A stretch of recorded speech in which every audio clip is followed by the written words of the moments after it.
look, when Arsenal do get the silverware that's coming this season, I think we're going to be talking about that as a partnership, very presumptuous, as up there with the Vidic and the Ferdinands of this that we've seen in the Premier League. That's absolutely wild, to be honest, personally. Well, that centre-back duo... In theory, you could win one trophy. Bring in Virgil van Dijk and John Stones, and the reason I'm going to bring those two in is because they've actually won stuff. You've not won anything, mate. It's the legacy again. You could put Wes Morgan in there.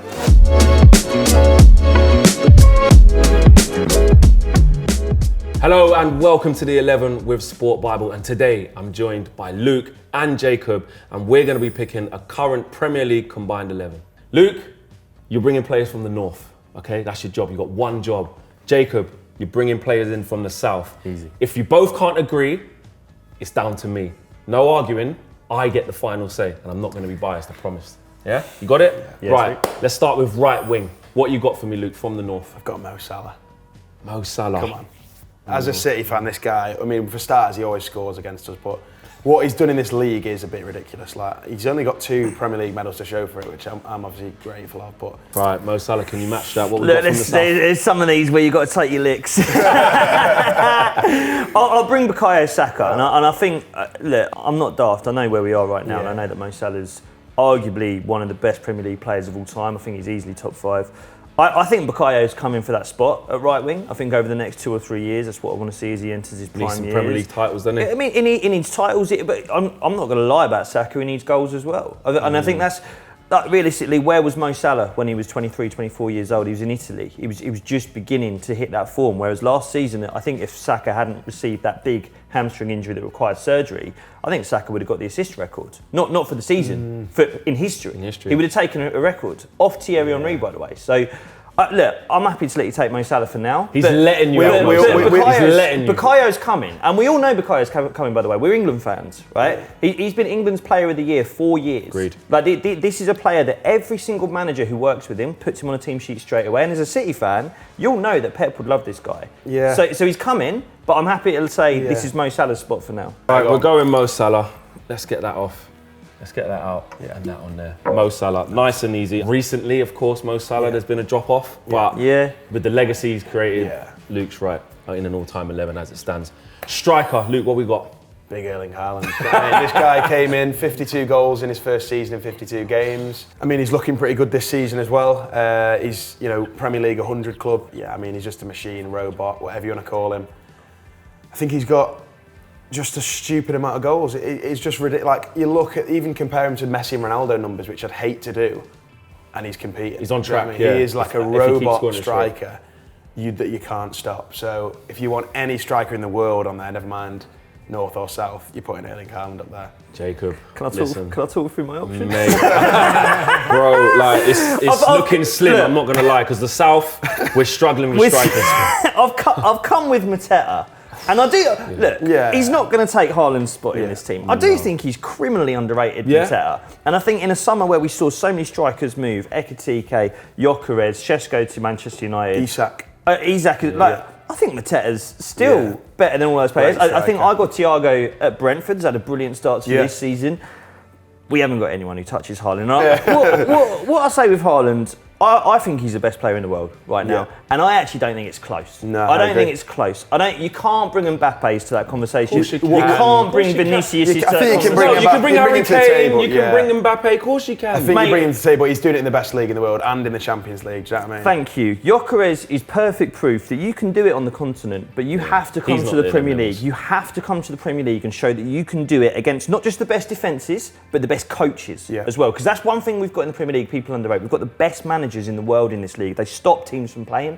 Haaland's the best player in the world, easy. He's going to get better, and I hate it because you're going to win more trophies with him. But yeah, right now he's the best player. And what's funny as well is people talk about his output. All he does is score goals. You see the contribution he's started to have this season. He's dropping deep. And also, what's the hardest thing and the only thing you need to do in football is score goals, and that's what he does. So. No, I think that's locked in. Right, you've been a good sport, Jacob. I like it. I've been kind. But it's time to be on the front foot. Easy. What you got for us, left wing? Antoine Semenyo.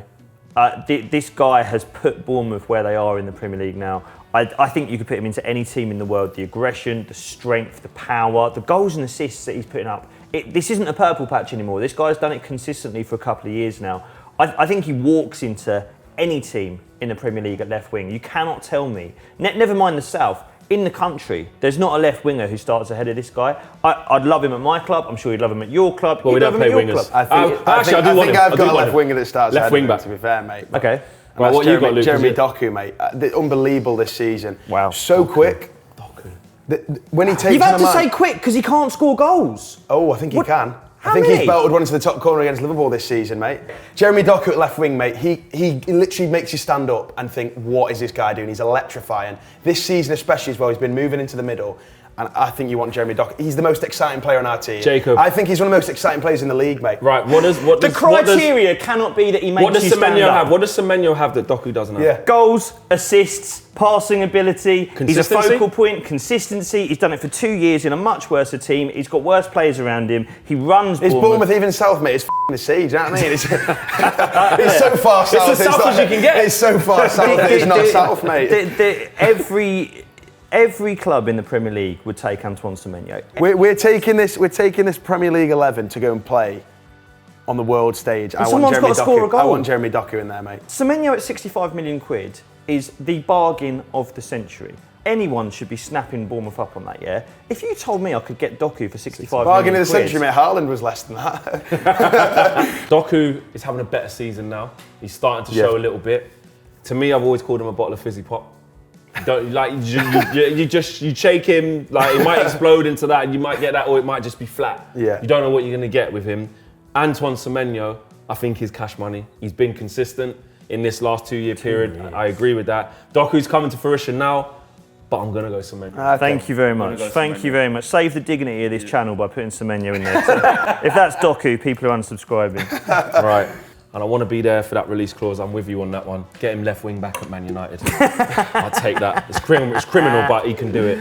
All right, you're up and running. You're ready. coming with the smoke. Yeah, I think yeah, you're on a run. yeah, I'll yeah. need you to give me the 2-8s in this. I need the 2-8s from the south. What you Two got for eights me? in my system.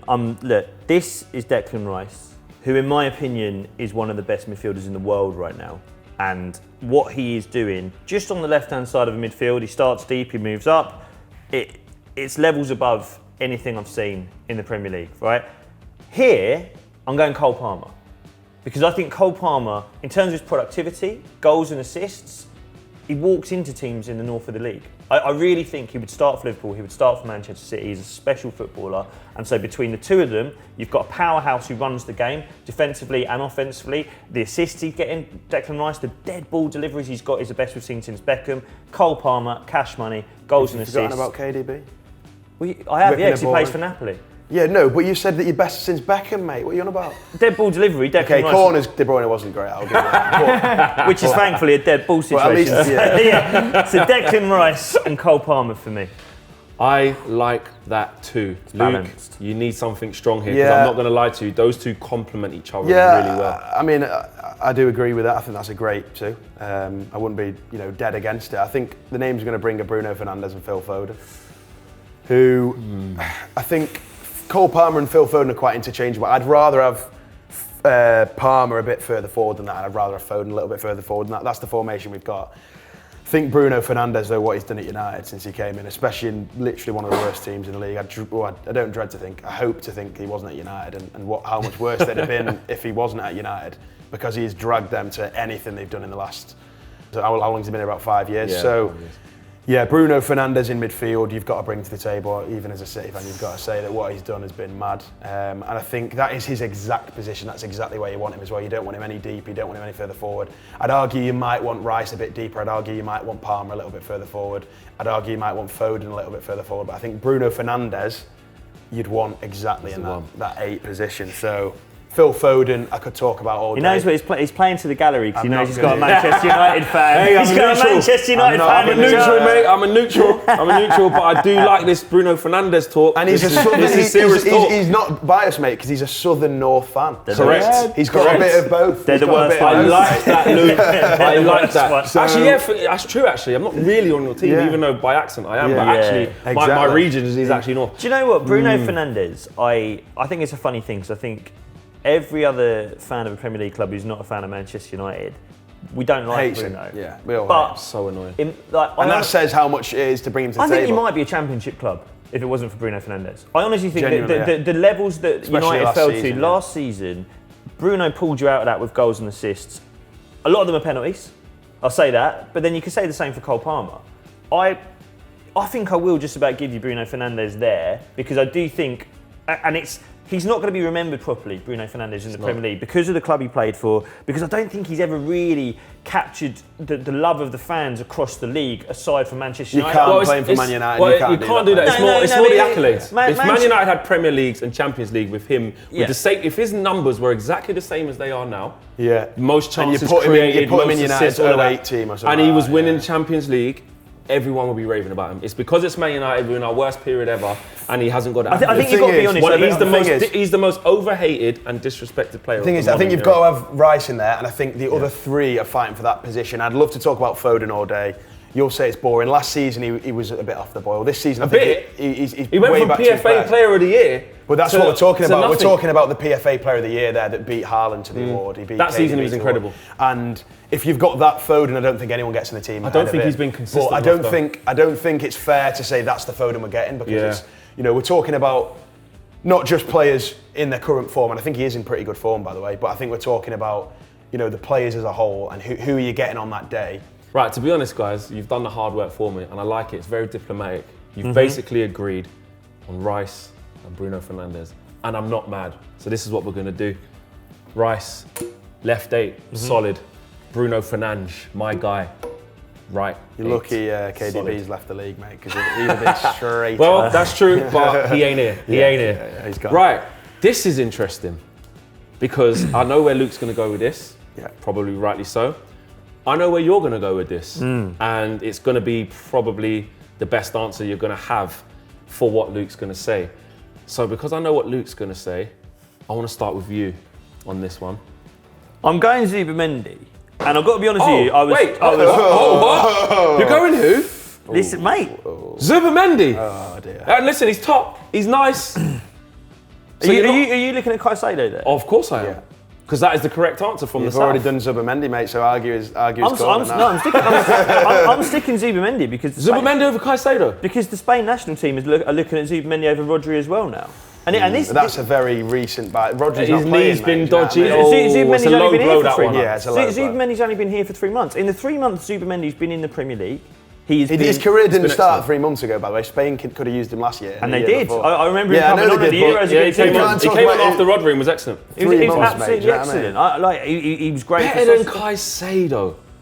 We're not having that debate. We're having Zubimendi against Rodri, mate. So true. He ain't even got there yet. And look, that's the Spain national team are having that exact debate themselves. They're putting Zubimendi in there. And in this fictional scenario, Rodri would be fully fit. I know he's been injured. I know he's coming back. But this guy won us that Champions League. He won the Ballon d'Or. He came in that Champions League final, stepped up 68 minutes in, won us a treble.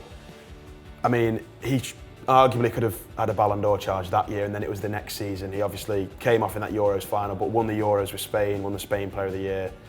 Last year, you kind of have to take out of it, he wasn't available. I know that's a difficult conversation to have, but if he, in this scenario, is fully fit, you want Rodri. I think I'll let you have Rodri there. Zubimendi's coming for that spot. He's coming at Spain and he's coming at Arsenal. And what I will say for Zubimendi at Arsenal, I didn't think he was going to come in and improve us. He has been brilliant, yeah. He's been absolutely brilliant. I'll let you have Rodri. Rodri, right in there sitting. And as far as midfield threes go, guys, I'm not going to lie to you. Rice, Bruno, Rodri dictating. That's some midfield three. All right, centre-back pairing. North, east, south. We start with south. Jacob, what you got for me? It's easy, isn't it? It's Arsenal centre-back pairing. It's Gabriel and Saliba. And listen, when we get into talking about the north, I'm ready for someone to come in and take one of these spots. But in terms of the south, I don't think it's close. I think Gabriel's easily the best left-sided centre-back in the world right now. I don't think you're swapping him for anyone. What he does in both boxes, the way he dominates strikers, he has a great time with your mate. Saliba. Who's our mate? Haaland. Oh, I don't think he has a great time with him, mate. He scored about 5 times against you. What are you on about? He scored this season. How does anyone else handle Haaland? And how many goals did Haaland score against us last season? Yeah, I mean, that's fair play, There you go. So it's been 18 months, one goal for Haaland. Whoa, he got one last season as well, pal. Instantly in the game. Place. Kicked off straight away. Scored straight away, mate. So he scored in 2 in 3. 2 in 3, and he's had a great time. My point being, how does anyone else handle Erling Haaland? 2 in 3 is not a bad record, mate. I'm looking at Gabriel and I'm saying that is the best left-sided centre-back in the world. I think Saliba on the other side, he's a young centre-back. 24 years old for a centre-back. That's a young player. He's come in there. in terms of the South, there's no one else. Look, when Arsenal do get the silverware that's coming this season, I think we're going to be talking about that as a partnership, Very as presumptuous. up there with the Vidic and the Ferdinands that we've seen in the That's Premier absolutely League. wild, to be honest, personally. Well, that centre-back duo. In theory, you could win one trophy. The reason can I bring my names in now? Yeah. I'm going to bring in Virgil van Dijk and John Stones, and the reason I'm going to bring those two in is because they've actually won stuff. You've not won anything, mate. It's the legacy again. You could put Wes Morgan in there. Listen, Van Dijk off this season, obviously. Yeah, there's only been a few weeks. It's only been, he's not been great. But would Van Dijk and Gabriel be a better partnership than Saliba and Gabriel?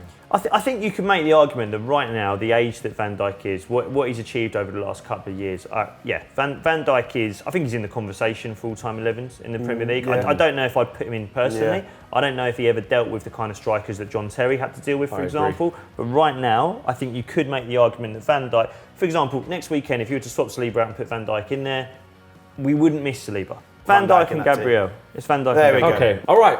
You've called a truce in the end. You've got there. You basically were acting like you both don't agree, and then in the end you go, right, yeah, it's Van Dijk and Gabriel. Easy. I like it. Out you come. Van Dijk, Gabriel. Don't think anyone can complain about that. Right back. Luke, what's going on? I'm bringing a Geordie, Tino Livramento, to the table.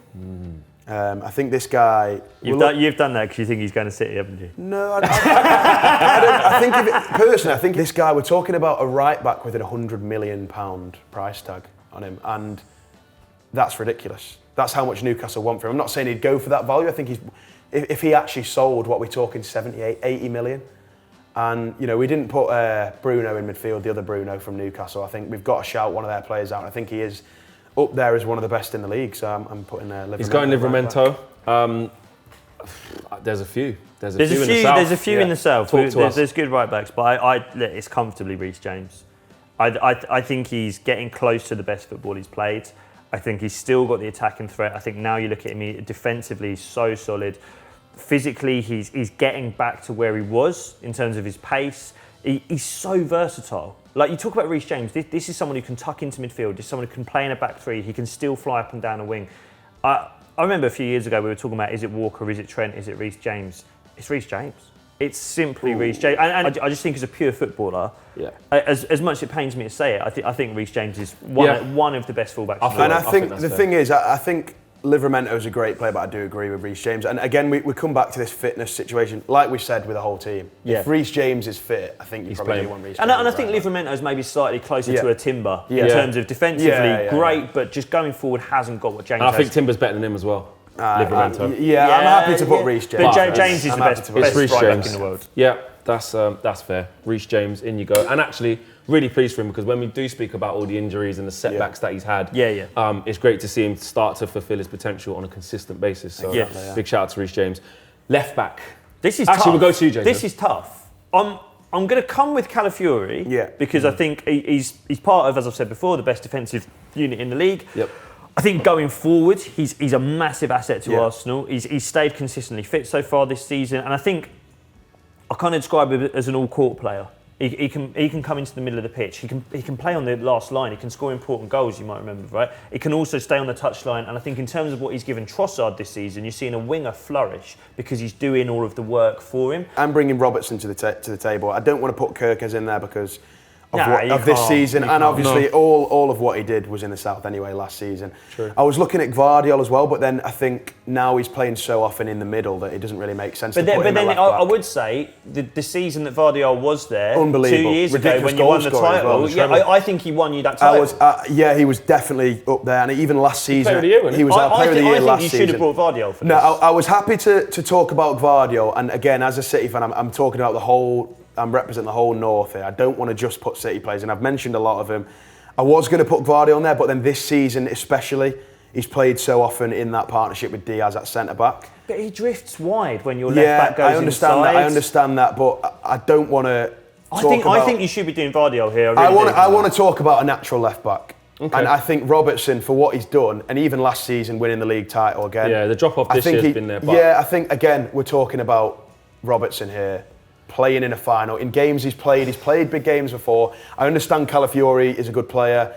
I think, like you said, I could have brought Gvardiol to the table, but I think Gvardiol or Andy Robertson beat. Guys, I'm not going to lie to you. I'm not going to lie to you. Mate, I know why you haven't mentioned it.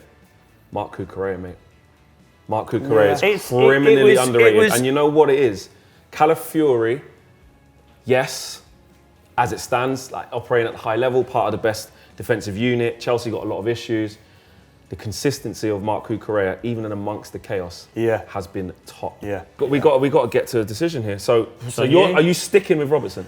I'm sticking with Robertson. I'm sticking with Robertson. Right. Are you sticking with Calafiori? I am, just the way he influences games more so than a Cucurella. And I think it's Cucurella. So what on earth happens here?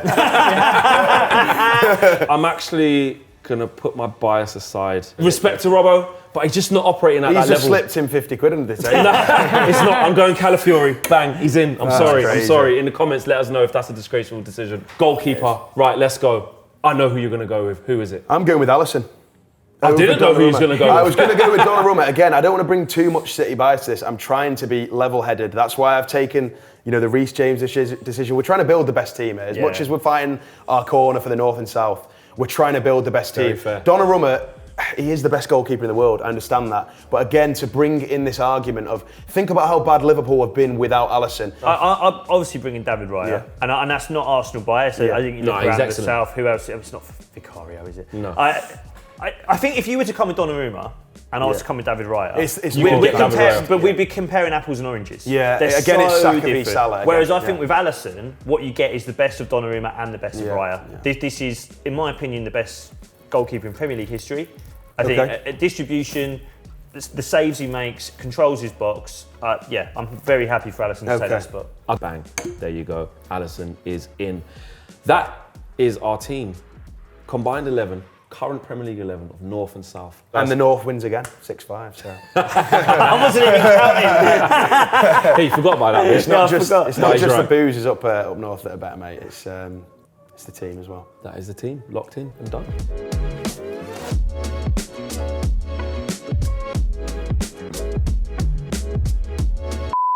Pizza's arrived, boys. Dig in. The team has been locked in. How happy are we with it? Is that beating a La Liga 11? Mate, I think that walks Europe. It walks Europe. There are stars. That'd win the Champions League. There are stars in Europe. They're like people who look at PSG players or Real Madrid players and say they might get in ahead of like a Semenyo. But I think people underestimate how effective players like Semenyo are.